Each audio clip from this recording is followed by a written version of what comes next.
High blood pressures ఉన్నప్పుడు మందులు డెఫినెట్గా స్టార్ట్ చేసుకోవాల్సి ఉంటుంది. ఎందుకంటే హై బీపీ వలన అన్ని మేజర్ ఆర్గాన్స్ డ్యామేజ్ అవుతాయి అన్నమాట. అంటే గుండె డ్యామేజ్ జరుగుతుంది, బ్రెయిన్కి డ్యామేజ్ జరుగుతుంది, కిడ్నీస్కి డ్యామేజ్ జరుగుతుంది. ఇట్లా బాడీలో ఉన్న మేజర్ ఆర్గాన్స్కి డ్యామేజ్ జరుగుతుంది హై బ్లడ్ ప్రెషర్స్ వలన. సో ఆ బ్లడ్ ప్రెషర్స్ని కంట్రోల్ చేసుకోవటం అన్నది చాలా ఇంపార్టెంట్.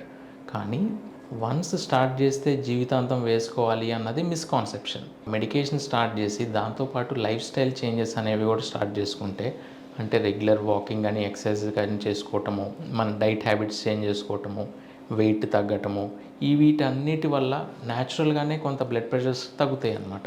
అప్పుడు నిదానంగా మనము ఆ మెడికేషన్ డోసెస్ తగ్గించుకుంటూ ఫైనల్గా మీరు కంప్లీట్గా గుడ్ లైఫ్ స్టైల్ చేంజెస్ తోటి మంచి హెల్దీ లైఫ్ స్టైల్ డైట్ అంతా ప్రాపర్గా మెయింటైన్ చేసుకుంటే అండ్ మెడిసిన్స్ కంప్లీట్గా కూడా విత్డ్రా చేసుకోవడానికి అవకాశం ఉంటుంది.